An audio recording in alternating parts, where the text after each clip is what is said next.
Shalakaya Chakshurunmilitam Jena Tasmai Shri Gurave Namaha. Shri Chaitanya Manobishtam Stapitam Jena Bhutale Swayam Rupa Kada Mahyam Dadati Swapatantikam. Shri Krishna Chaitanya Prabhu Nityananda Shri Advaita Gadadhar Shivasadi Gaura Bhakta Vrinda. Hare Krishna, Krishna Krishna, Hare Hare, Hare Ram, Ram Ram, Hare Hare. I was born in the darkest ignorance, but my spiritual teachers are opening my eyes with the torchlight of knowledge.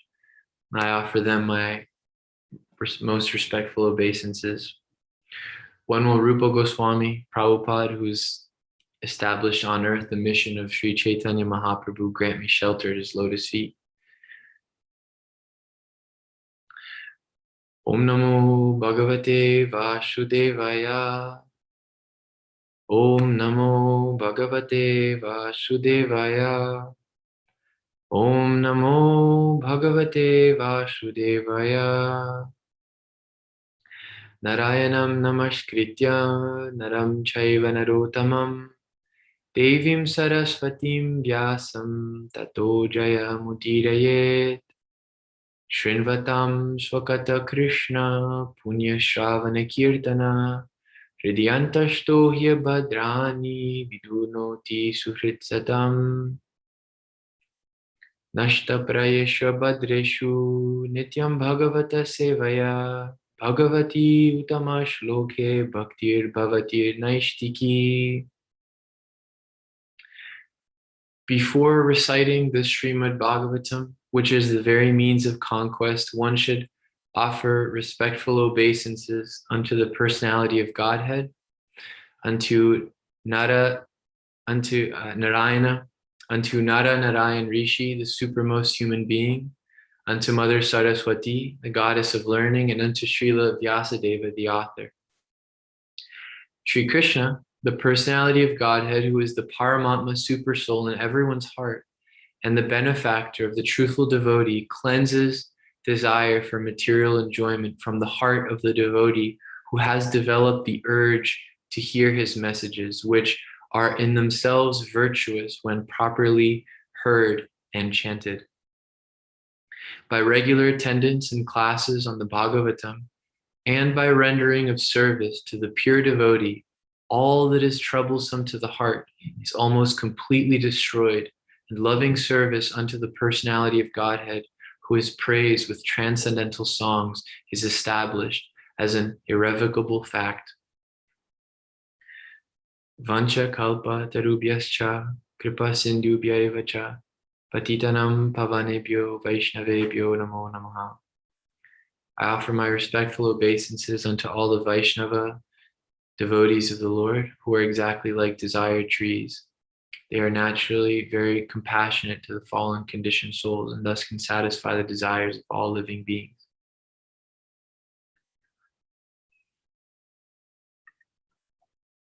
With your permission and your blessings, I'd like to read from the first canto, Creation, chapter 10, Departure of Lord Krishna for Dwarka. And if I'm not mistaken, we're on verse 17. His Grace Balanitai Prabhu last week read 10 to 16. So I'll read 3 times, and then if anyone would like, we'll have some space to repeat the verse as well. Sita tapatram jagraha muktadama vibhushitam ratnadandam udakesha priya priya tamasyaha. Sita tapatram jagraha muktadama vibhushitam ratnadandam udakesha priya priya tamasyaha. Sita tapatram jagraha muktadama vibhushitam ratnadandam gudakesha priya priya tamasyaha.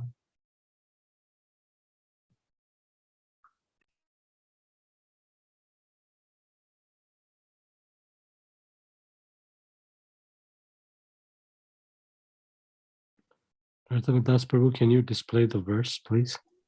Sure, Prabhu. One second, Prabhu.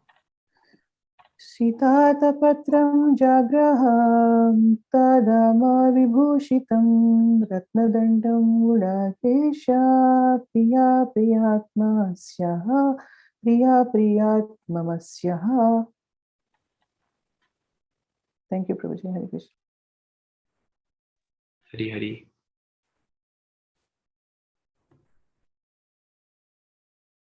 I can go ahead. Sita tapatram jagraha muktadama vibhushitam ratnadandam gudakesha priya priyatamasyaha.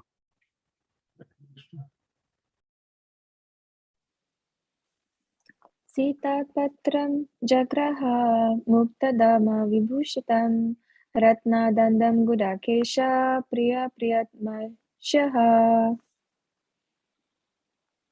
Sita tapatram jagraha mukta dama vibhushitam ratna dandam gudakesha priya priyatma saha.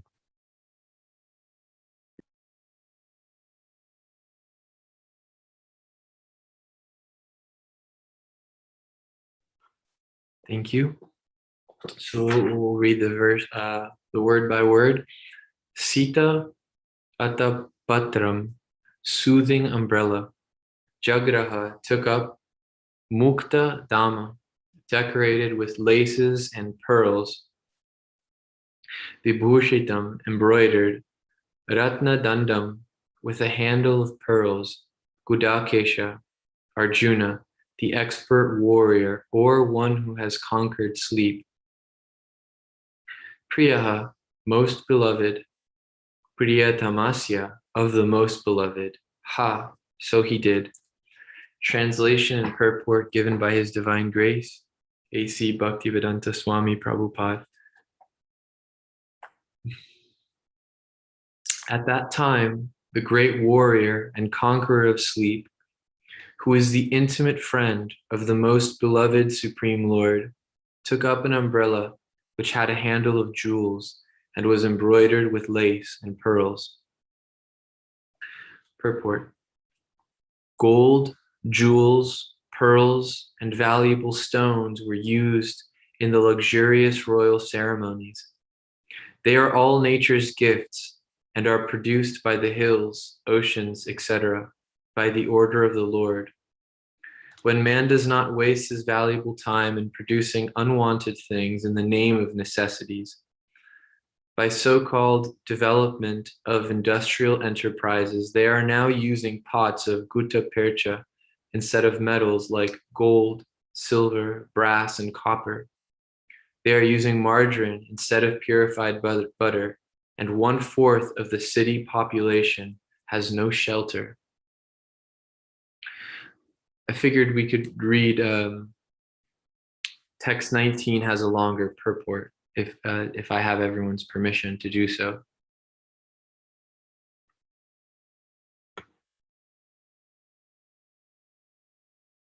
For the record, gutta percha is a plastic substance from the Malaysian trees.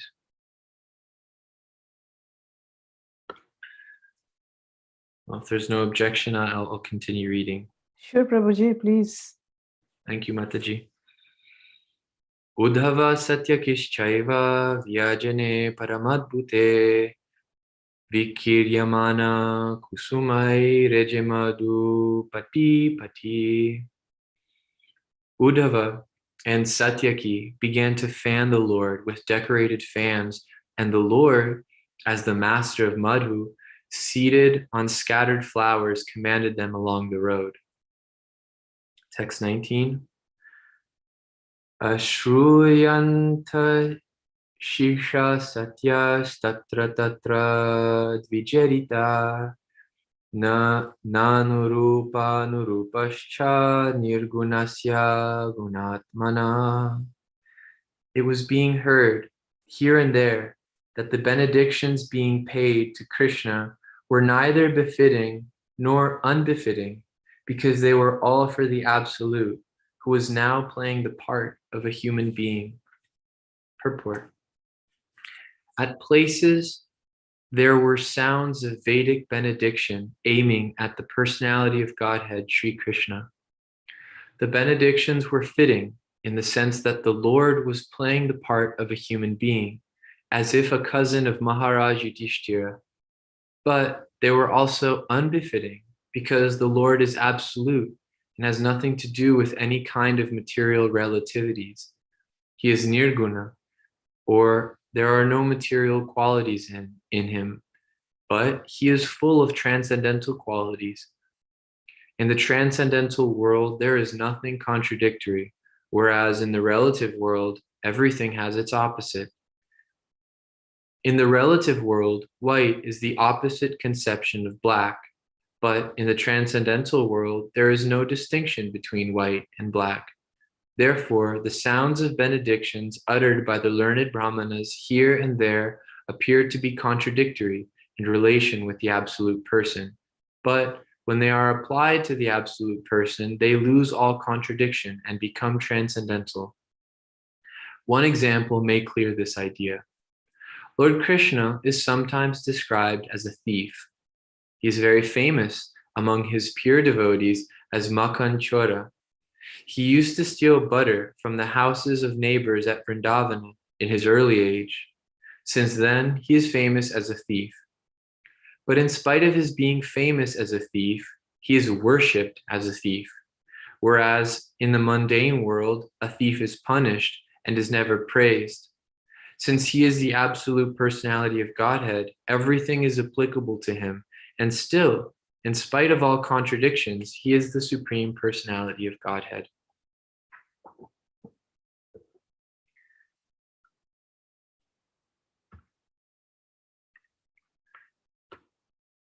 Katanchana smrite yasmin dushkaram sukaram bhavet vismrite viparitam syat Sri Chaitanyam namamitam. Things that are very difficult to do become easy to execute if one somehow or other simply remembers Lord Chaitanya Mahaprabhu. But if one does not remember him, even easy things become very difficult. To this Lord Chaitanya Mahaprabhu, I offer my respectful obeisances. Namo Vishnu Paraya Krishna Prishtaya Bhutale Srimate Bhaktivedanta Swami Niti Namine.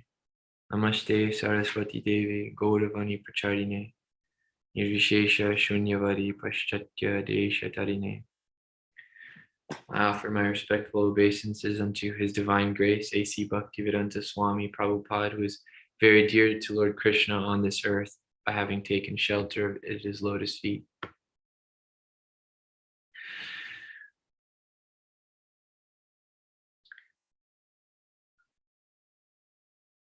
I'm trying to find the Zoom screen again.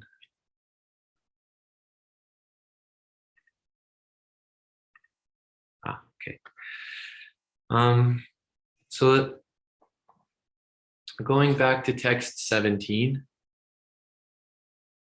we have a reference at two really special names, which is Gudakesha and Priya Tamasya. So Gudakesha we remember from the Bhagavad Gita.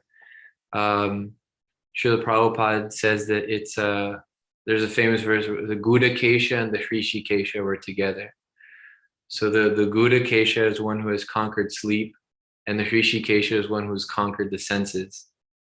It's possible for Arjuna to be the Gudakesha because he has given all his senses to Krishna, and Krishna has conquered them and captured them, and he can utilize Arjuna as his instrument. Nimitta matram, simply become my instrument, Krishna says. So that's why Arjuna can do that. Not only is sleep in the sense that when we lose consciousness of our identity and our dharma in the material world, but also sleep in terms of forgetting our spiritual identity, in the sense that even if we're awake to our material responsibilities, even if we perform our duties nicely in the world and are responsible in the conventional sense of the term, we may not know who we are spiritually because we're still asleep to our transcendental identity. We're still, our eyes are still covered by the darkness of the world. So Gudakesha is one who is awake to their spiritual identity. And then a very poetic, they say that the Bhagavatam is extremely poetic, and sometimes it's difficult to understand just how much, if it wasn't for Prabhupada's, explaining things to us. But when we get a sense of the Sanskrit, Priya Tamasyaha, which means the intimate friend of the most beloved Supreme Lord. So both of these names of Arjuna have relationship to Krishna. Prabhupada explained to us in the Bhagavad Gita that Krishna enjoys being referred to by names that connect him with his devotee. So Partha Sarati is one of those names, which indicates that Krishna is the charioteer driver of Partha, or the descendant of Pratha. Nandana is a name that indicates that Krishna is the son of Dānarāj, Jashoda Nandana. Krishna is the son, the darling son of Jashoda Mai. And similarly, the devotee is also always very proud and happy to be referred to by names that connect them to Krishna. Priya Tamasyaha. So what an honor, what an honorific title to be beloved or Priya by Priya Tamasya. The person who's most beloved by everyone, you are dear to that person. It's and not material pride, but spiritual pride. The gopis were described as having, pride for having, having the privilege of dancing with Krishna. So there's such a thing as spiritual pride, because it has a relationship with Krishna. So Prabhupada gives us an idea of what degradation looks like practically. We have this linear idea of history. If we, from the Western world, we get that things begin in darkness, and the LED is invented at some point, and then there's brightness in the world, and things, it just gets brighter and brighter, and the standard of living, I was thinking about that earlier today, the standard of living goes up.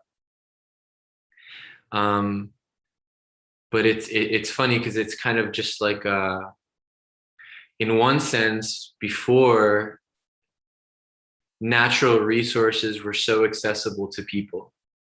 The human body had an opportunity to be used to take care of land, to take care of animals.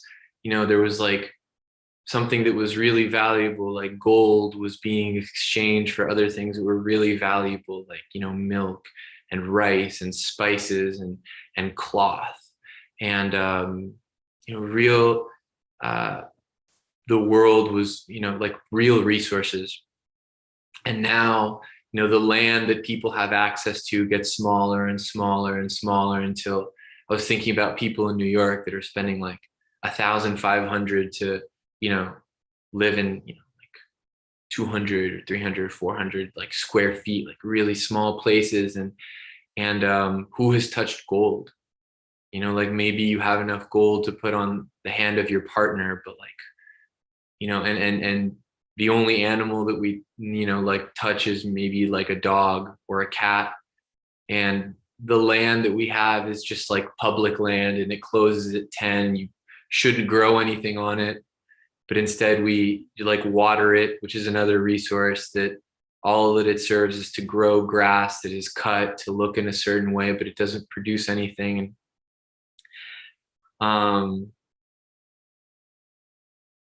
So Srila Prabhupada says, we're now using pots of Gutta Percha. So they call it silverware, for example, but I mean, we'd be hard pressed to find anyone that has real silverware in their house. We still call it that. And yeah, we're moving towards a phase where we're now, you know, not only can people not afford real long lasting, not that gold is valuable in itself just because it's gold, but you know, like silver and gold and these things, they're durable, they last a lot. But not only can we not afford these things in real life, they're going to start selling like, you know, spoon NFTs soon, so that people can, you know, have their NFT soup with like their NFT spoons, and it's just like even less valuable now, but it'll end up costing like more than a real spoon. And it's interesting how the world ends up turning. And 1/4 of the city population has no shelter.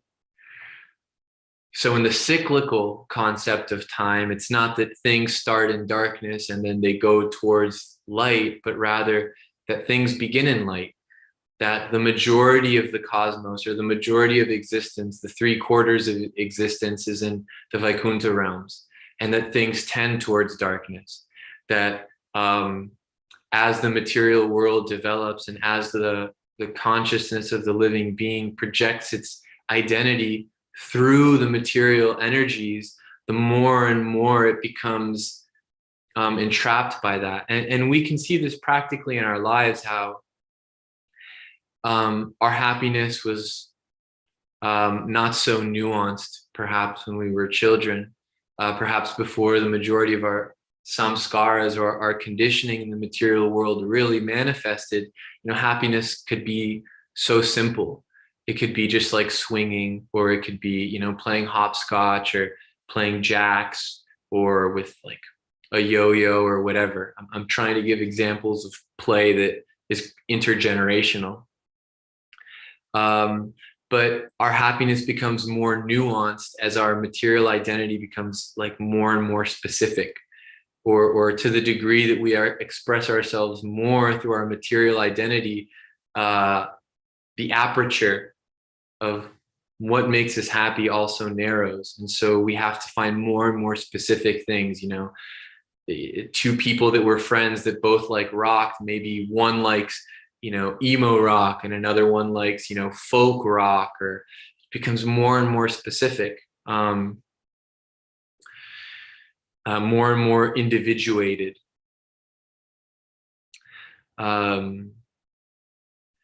And so, yeah, we're at this place. You can see that it becomes more refined in the material sense.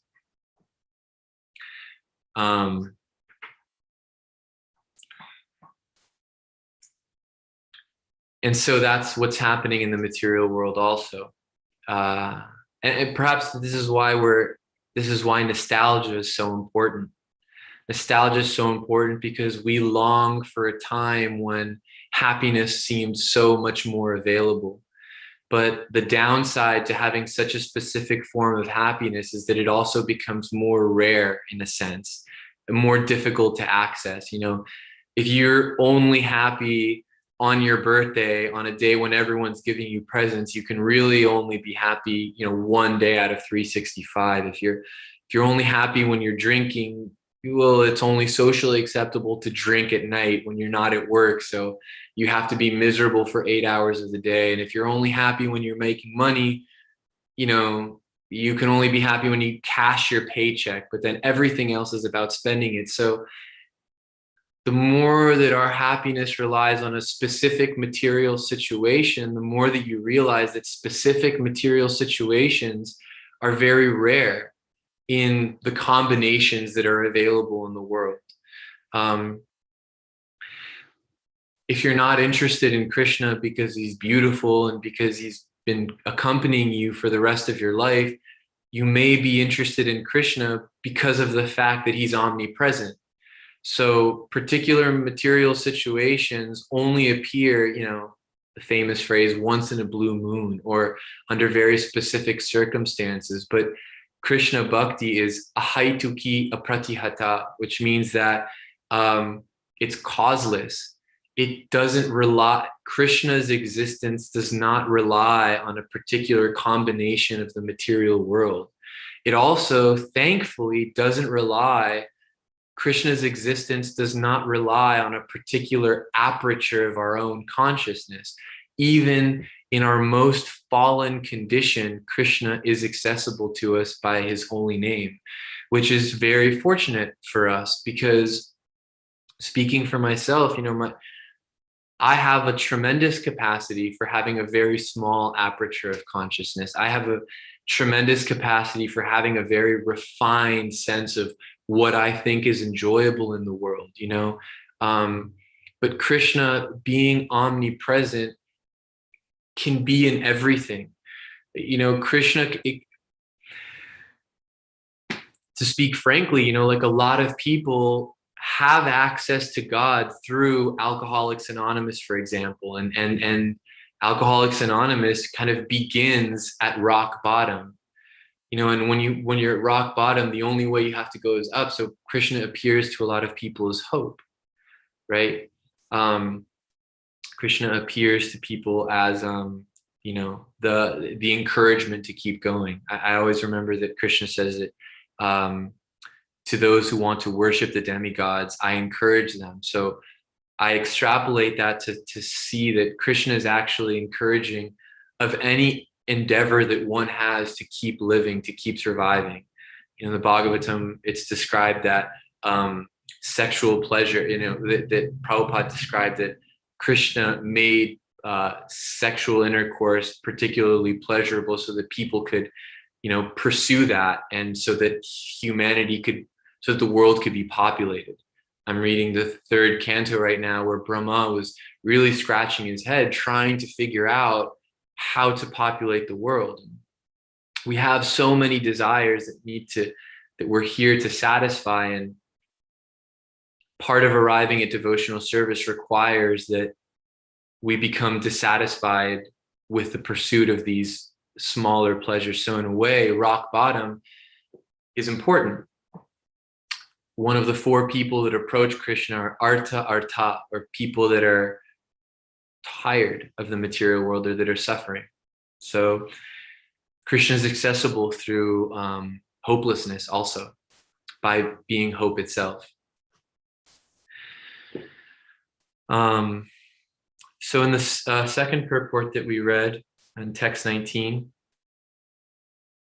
Prabhupada mentions something very special about our conception of the absolute truth, which is that the benedictions were fitting in the sense that the Lord was playing the part of a human being. So we see that when Krishna was born, Mother Jashoda and all of the gopis, they blessed him in all different directions. They applied mantras to different parts of his body so that he would be protected from all different directions, from forward, from above, from below, from the side, diagonally, from his feet. So in that sense, it was fitting, because that's what you do to somebody that you love. You say good luck. But if you're expert, or even if you're like moderately expert at like Vedic knowledge, the real way to wish luck is to actually ask that Indra take care, or that like Surya and Vayu take care. More specific ways to wish luck. Nobody can wish luck like Mother Yashoda can wish luck. So in that sense, it's fitting. I just read a quote from Srila Prabhupada that he was saying, God is everyone's father. No one can be his father, but there's a devotee that wants to love him that way, so he accepts. And Prabhupada used the phrase, so that Krishna can torture him. So Krishna gives that blessing to drive one of his devotees crazy. Because, if anyone's worried about their kids just falling and chipping their teeth on the monkey bars, can you imagine how torturous it is to be Krishna's parent and the crate demon, to be lifted up 200 feet, 300 feet into the air by a wind demon, to be, captured by the Kaliya serpent. Every single day, it's another thing with Krishna. can you imagine being his parent? Can you imagine being his friend, to be tortured that way? Like, if you care about anyone, can you imagine what it's like to care about Krishna? So yeah, Krishna gives that blessing, Prabhupada said, to torture his father and his mother. So it's fitting in that sense that Mother Jashoda and everyone in Dwarka is giving him blessings because they care. It's unfitting, however, because in every sense, Lord Krishna is the husband of the goddess of fortune. He's Madhava. He's the husband of the goddess of fortune. So all fortune that you could offer him is she's already captured by him in love. If you wanted to, wish that Surya protected him, Surya, the Sri Brahma Samhita says that the sun is moving around in the cosmos by his desire. So, but Radhika Raman Prabhu, in one of his classes in ISKCON Silicon Valley, was saying that Sri Jiva Goswami defined God as being that individual in whom all contradictions are harmonized. So, for example, when we say, if you say God is white, that means that God is not black. So how Krishna resolves that is by being, by appearing as Krishna and by appearing as Balaram. So he's both white and black. And you say, okay, well, if you say God is a man, that means God is not a woman. And so Krishna, or, the absolute truth, resolves that by appearing as his Samvit, or his Chit Shakti, as Krishna, and as his Hladini Shakti by manifesting as Srimati Radharani. And so all contradictions are resolved in the person of Krishna. When you say, oh, well, if God is a person, that means he's not an energy. So he appeared, Brahmano hi pratishtaham. So he's also the foundation of that impersonal energy. And so Prabhupada is giving us a hint of that as it says in the verse, the benedictions being paid to Krishna were neither fitting nor befitting, because they were all for the absolute. And this really should hearken to our mind the idea of what equality means to Krishna. Sometimes, like we hear that Krishna sees everyone with equality. Like, this is a different aspect of this equality, that everything, it also calls to mind the verse that everything offered to Brahman is one with Brahman. The Brahman is Brahman, and what's being offered also becomes Brahman, and the sacrifice itself is Brahman, and one who is offered. So all these things become merged in transcendence, so this is something that's really interesting, right? But that when you pass that veil into Brahman, what's special about our philosophy is that everything is still there. So it's not that there's no point in doing anything. It's not that, oh, well, if Krishna doesn't have to worry about anything, then why would I bless him? You can bless him because, you end up in the Bhagavatam. That's look at what blessing Krishna happens. You get to be one of the people that's there in Dwarka wishing him luck.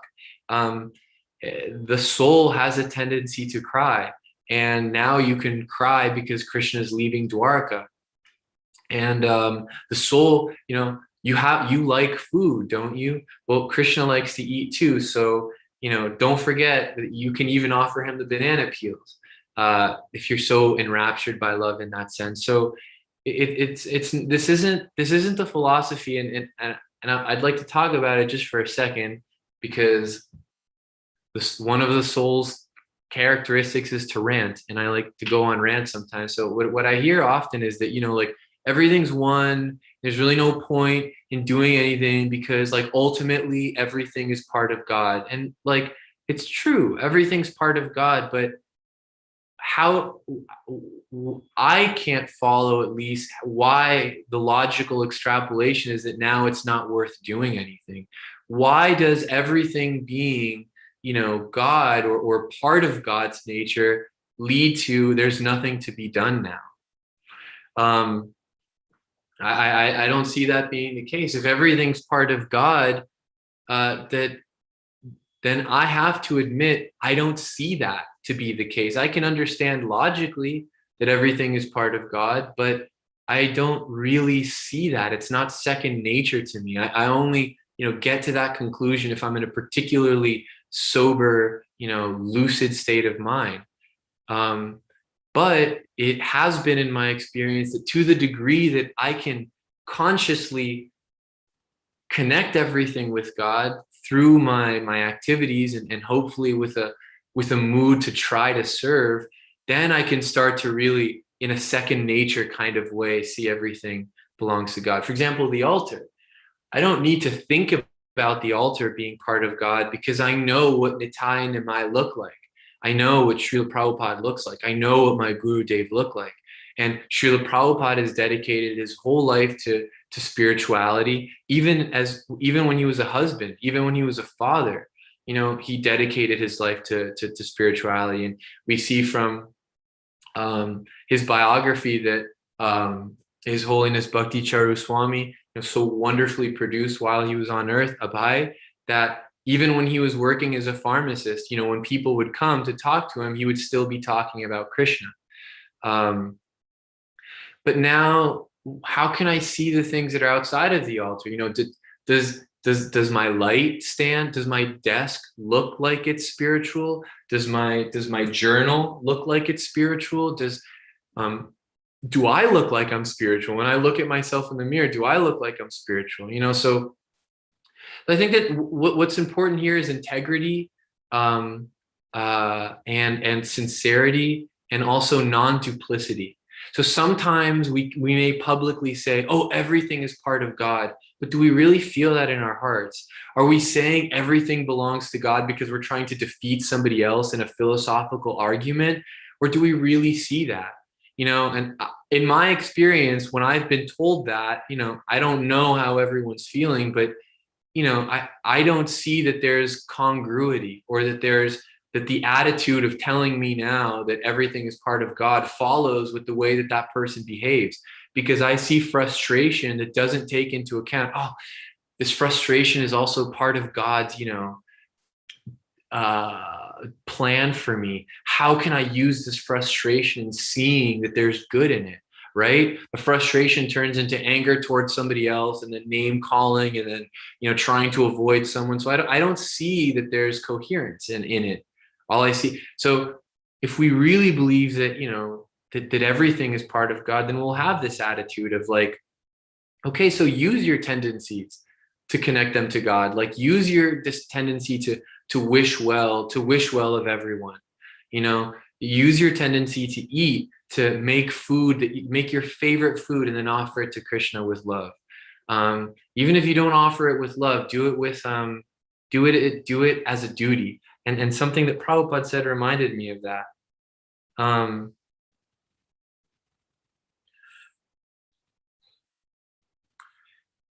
I suppose when we think about the sounds of benedictions uttered by the learned brahmanas here and there appear to be contradictory in relation to the absolute person, but when they are applied to the absolute person, they lose all contradiction and become transcendental. So it may be hard for us to apply these things to Krishna. It may be hard to, a devotee was telling me that, even our confusion, actually Narottam Das Thakur, in his Sri Prema Bhakti Chandrika, there's this one beautiful verse where he says, I'll use my illusion by I'll purify my illusion by, when I don't find you, I'll use my illusion that way, and I'll purify my madness by when I don't achieve your lotus feet, I'll become mad. And so he tries to use all like the 6 enemies to purify. And this devotee was reminding me, like, even our confusion can be spiritualized by admitting we're confused in front of the deity, by admitting we're confused in front of the spiritual teacher and the guru and the assembly of spiritualists and Vaishnavas. And we can purify our confusion by, like, you know, admitting, like, oh, Krishna's got me again, like Maya's like got me again. And I think this is what's important about vows.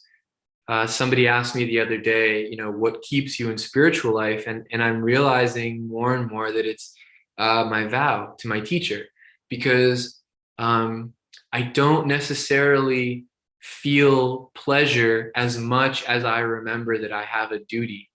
I made a promise.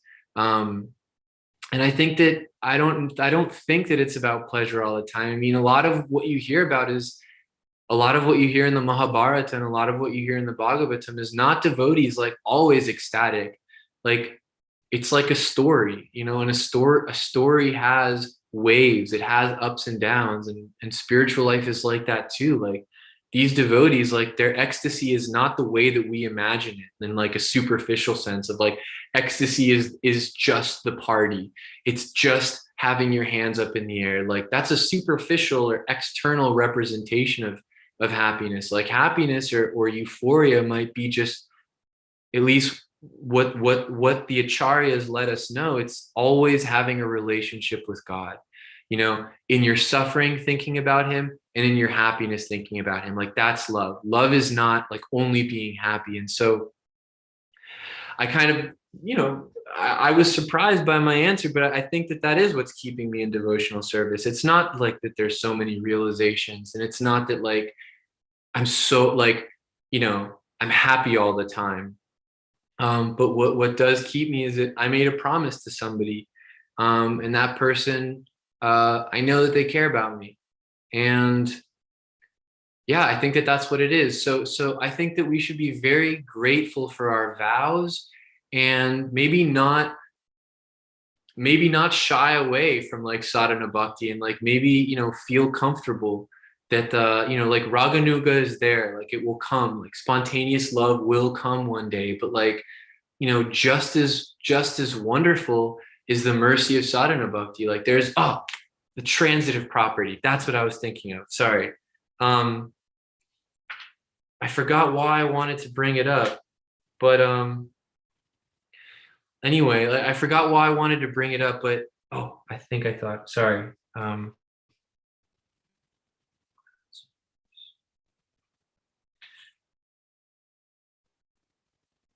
So I'm sorry that I forgot why I wanted to bring it up, but I wanted to bring up the transitive property, which is, if A is equal to B and B is equal to C, then A is equal to C. So I was thinking that, like, you know, we're reading about people that love Krishna, and our teachers, our spiritual teachers, like, they love Krishna. You know, like, anybody that inspires us to love Krishna has a very wonderful quality.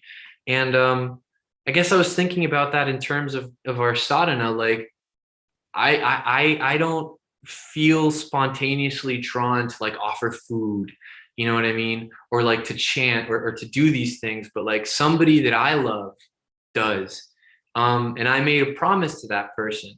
And we all, you know, in some way have a commitment, have a duty. If it's not to our spiritual teachers, it's to people we care for. And the transitive property is very great, because the people that we care for are cared for by Krishna. And if we can find some way to just, like, always be related in some way or other through love, even if it's not directly to Krishna right now, but if it's to our guru, if we're loving God by loving our children, if we're loving God by loving our family members, or by just doing anything, like, if we can try to connect anything through love, but ultimately, like, realize that, like, it's Krishna that we're trying to reach, that's at least getting me by right now. You know, I may not have, like, a lot of affection for Krishna, but I definitely want to keep a promise to my spiritual teacher. So all of our duties are very cool. Like, the blessing to read Bhagavatam is cool like that. And the ability to chant. So, all glories to Prabhupada, all glories to the assembly of devotees. Thank you for giving me time to read to you and to personally get to hear Prabhupada speak again. Hare Krishna.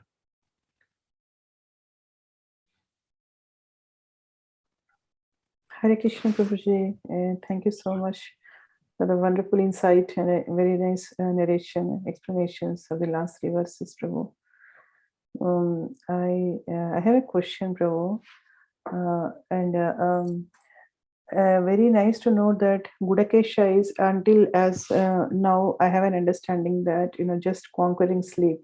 But you have given a very nice definition that it's not only conquering sleep, but awakening, our actual transcendental relationship with Krishna, knowing our, basically, knowing our relationship with Krishna. So very nice. Thank you so much, Prabhu. Prabhu, actually, you have very nicely explained about befitting and, fitting and non-fitting. So you have given a nice example of Putana, how she, when Putana was killed by Krishna, prayers offered by, by Yashoda Maya to Krishna, by invoking different gods for different parts of the body. They were very nice in Srimad Bhagavatam 10th canto, Prabhu. But here, actually, I'm trying to understand. It was being heard here and there that the benedictions being paid to Krishna were neither befitting nor befitting. So I'm trying to understand, even in the purport it was mentioning that therefore the sounds of benedictions uttered by the learned Brahmanas here and there appear to be contradictory in relation with the absolute person. So what is these sounds of benedictions uttered by the learned Brahmanas, Prabhu? Maybe these are in the material world only. The learned Brahmanas are praying to Krishna. These are the prayers to Krishna offered by the Brahmanas, or different prayers offered in the material world from the Vedas by different Brahmanas. How do we understand that, Prabhu? Hare Krishna, Mataji. Thank you for your kind words. We have many devotees online, Parama Karuna Prabhu, Vanamali Prabhu, Narottam Prabhu, Jai Sachinandana Prabhu. Would anyone like to, would any of you esteemed devotees like to answer that?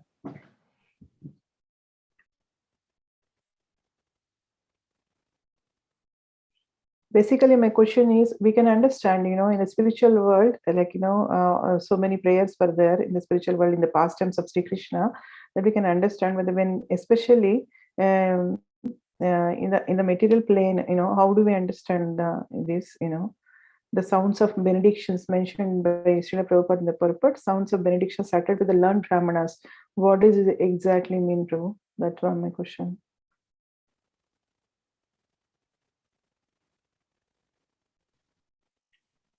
Vaishnavas?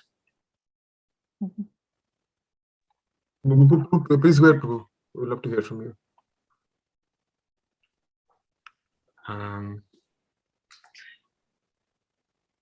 Mataji, so it seems that in the first sentence of the purport, Srila Prabhupada says, at places there were sounds of Vedic benediction aiming at the personality of Godhead. So it sounds to me like, like the Purusha Shukta, for example, is a very famous prayer. Prabhupada says in Krishna book, like that's kind of the standard when you want to approach or please Vishnu. The Purusha Shukta is like the go-to. So what I imagine here is that there were many Vedic mantras that were being offered that are found in the Vedic literatures, which are transcendental of themselves, right? What do you think? It might be right, but where is the contradiction in case of Purusha Sukta prayers? There is no contradiction at all, because the explanations are given in the Purusha Sukta absolutely matches to the absolute truth. So where is the question of contradiction here? Sometimes befitting, non-befitting. I'm trying to understand what is non-befitting here, unbefitting basically, because Purusha Sukta prayers are very, very eloquent, very, very nice to hear, and suits to the Lord basically. So. Yeah, well, I don't know specifically the prayers that they're saying, but the benediction, I think the root is a Latin word, bene meaning good and diction meaning to speak. So it's speaking good, but it means to wish well.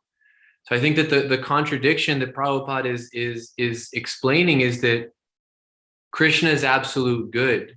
He's Satya Sankalpa. Just by desiring something, it happens. So what would the necessity be to wish well upon the person who is goodness personified? Yes, Prabhu. Even I have seen the benediction dictionary meaning. It's a spiritual blessing, basically. It's given in, just dictionary meaning. I'm trying to understand that also, Prabhu. Yeah, Prabhu.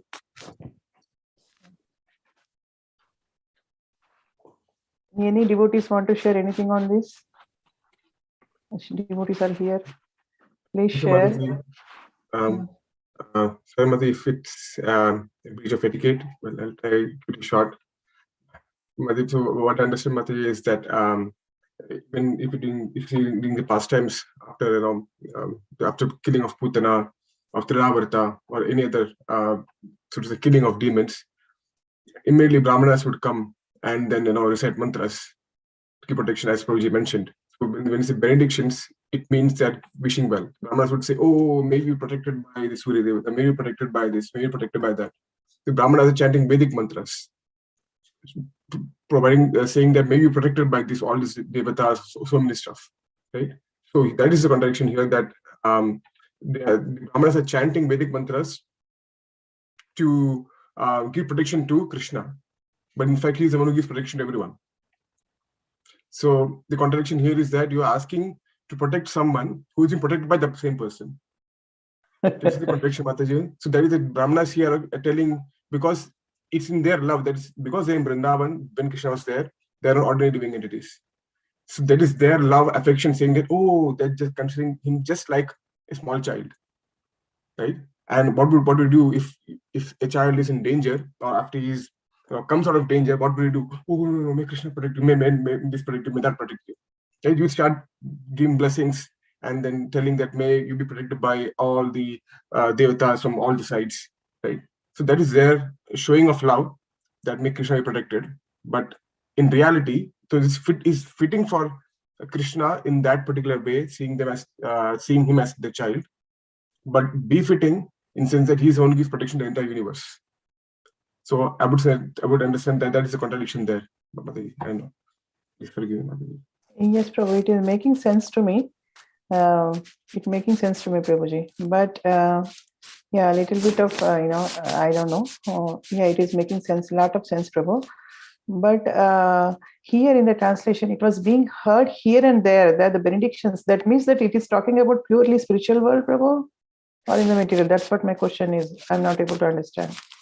It was being heard here and there that the benedictions being paid to Krishna were neither befitting nor unbefitting. That the prayers offering is if it is completely in the spiritual world, as even already mentioned by Prabhuji, Dānarāj Prabhu already mentioned that Putana, when he killed, mother offers prayers, invokes all the gods. Actually, we can understand the situation.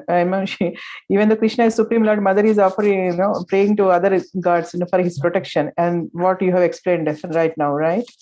But my question is if it is completely related, Prabhupada is talking about the spiritual world, this sentence particularly is related to spiritual world, or the sounds of benedictions uttered by the learned Brahmanas here and there means what it is exactly. So here and there means, Krishna is living from Dwarka. Living from, right, Mataji? So when he's speaking, the Brahmanas are on the sides, they're chanting. So here and there means some. Yes, Prabhu, that's what my question. Actually, the situation here is Krishna is living, and so many things are happening. Actually, they made in the last verse. Even if we see, Uddhava and Satyaki began to fan the Lord with decorated fans, and the Lord and the Master of Madhu seated on these scattered flowers commanded them. So all these things are matters here, or what? I mean, and also in the 17th verse, Prabhu, mentioned that they took up an umbrella which had a handle of jewels and was embroidered with the lace and pearls. So is this related to the 19th verse? Like, even though these are all things done, if these are befitting or non-befitting, and comes into this sense, or no, only the prayers?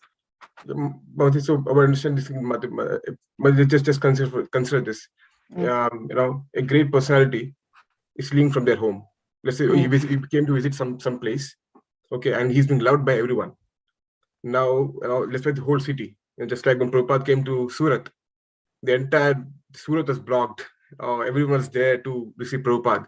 It's simply just, imagine a wonderful magnanimous personality is coming to a city or a town, and entire city, town is just, just absorbed. There's, this loves that particular person, and the person is leaving the particular town after staying for a few days.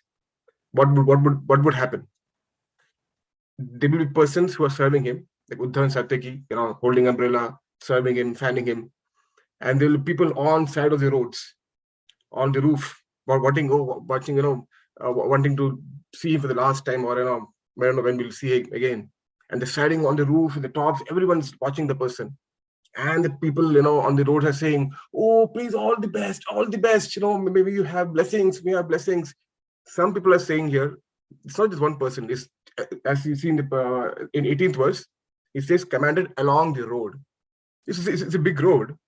People are lined along, on the sides of the road, and Brahmanas are chanting, "Oh, may you be blessed by this. Oh, may you be blessed by this." Oh, and some Brahmanas will say, "Oh, please keep protection to us." So some people are saying that, "May Krishna, may you be blessed." Some people are saying, "Krishna, please bless us." Yes, So Prabhu. befitting means, "Krishna, please bless us," as befitting. Unfitting is, "Krishna, may you be blessed," because you are seeing in a particular person. So there are not just one Brahmana, there are multiple Brahmanas, there are persons all along the road, and they are, seeking benediction or giving benediction, or saying things based on their mood. And some people say, "Krishna be blessed," and some people say, "Krishna, please bless us." So that is, I would say, and it's being heard and there because so many people, it's just group of people, so many people in the road. And from here, from one side, from the back, Krishna is hearing, from the front, Krishna is hearing, from here, from there, so many simultaneously here and there. Similarly, you can apply this logic to the material world itself. Oh, I heard here and there some people saying, "Oh, go finish the race." I heard some people in the back saying. So we can apply this analogy to some extent here as well. You can hear multiple people saying so many things from different places, right? So here, some Brahmanas are saying from the backside, maybe on the front side, the side, saying everything simultaneously. And as you mentioned, they are from here and there. Some Brahmanas are mentioning Krishna, if befitting, so to say, benediction, and fitting benediction from here and there, Mataji. So I don't know, but if it helps. No, it certainly helps, Prabhuji. It makes a lot of sense. Thank you so much, actually. Yeah. Thank you so much, Dānarāj Prabhu. Also very nicely explained, Prabhu. Thank you so much, Narottam Prabhu. Hare Krishna. Hare Krishna, does anybody want to add more? Or have other questions or comments for Dānarāj Prabhu?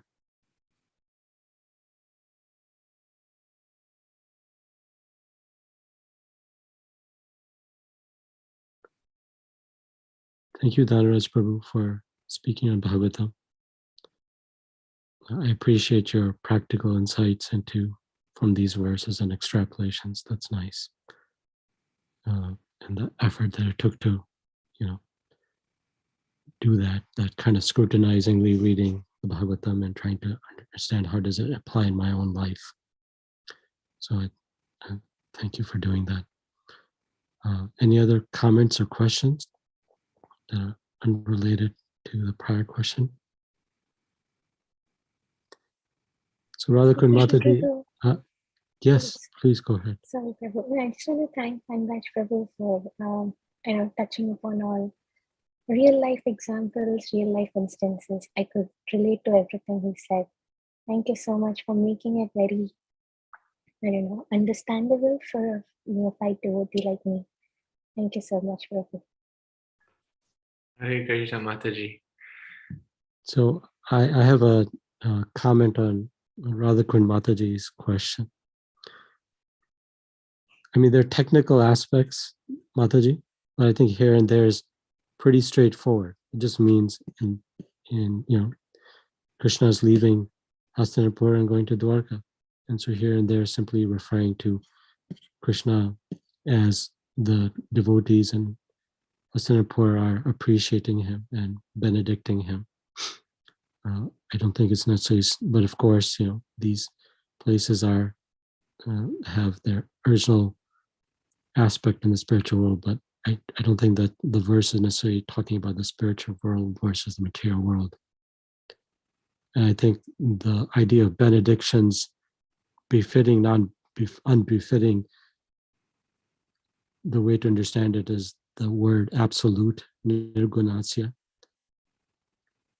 meaning the absolute truth, does not need our benediction and is not affected by our benedictions.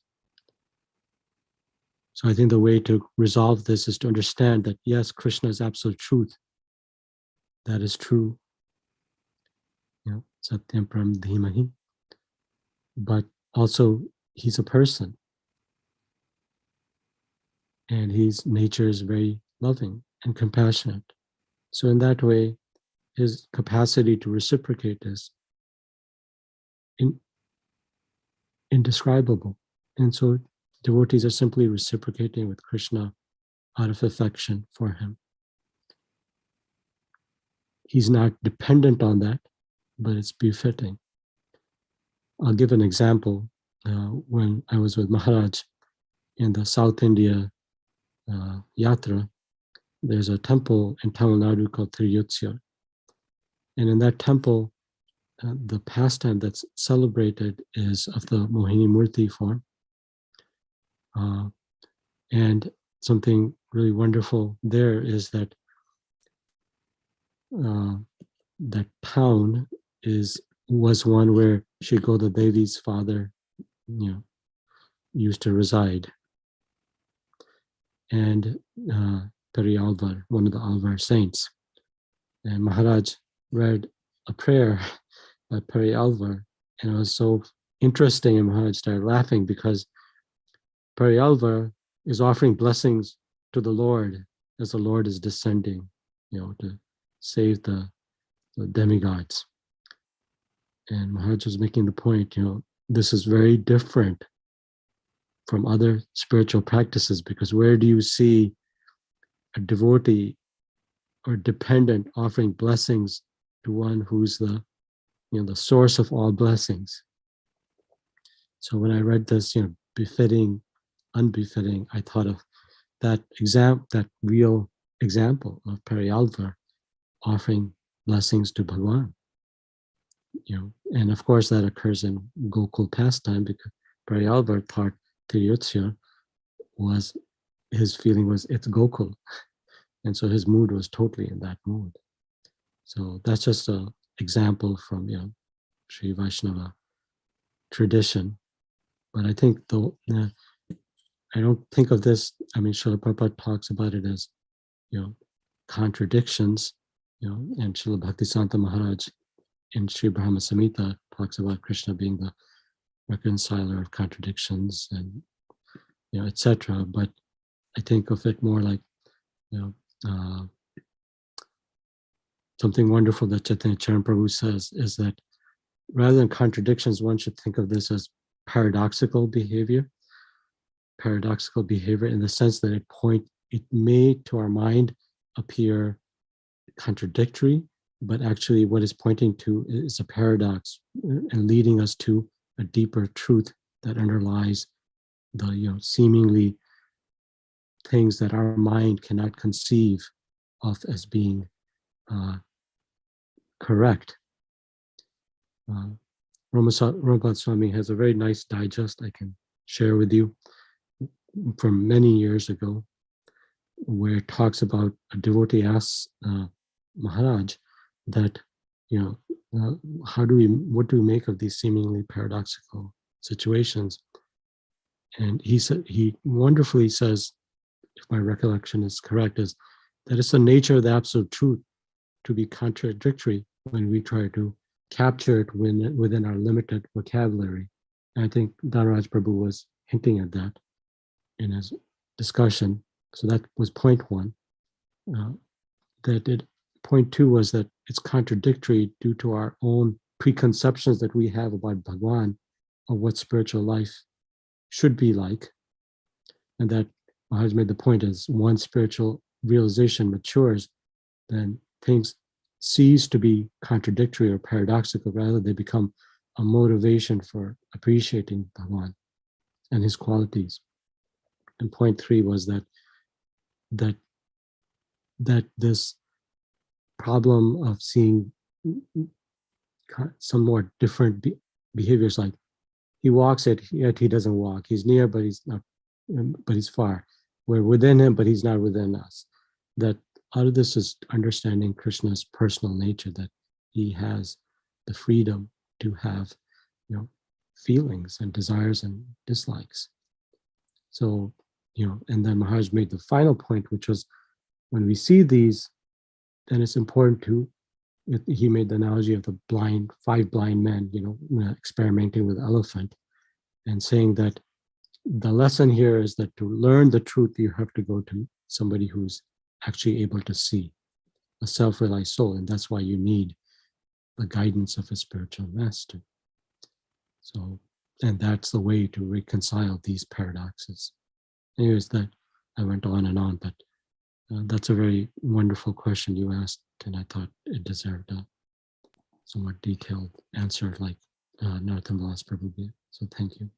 Wonderful, Prabhuji. Wonderful. Thank you so much for sharing. Yeah. Finally, you have added nectar, additional nectar to the discussion. Thank you so much, Prabhu. It's now very clear.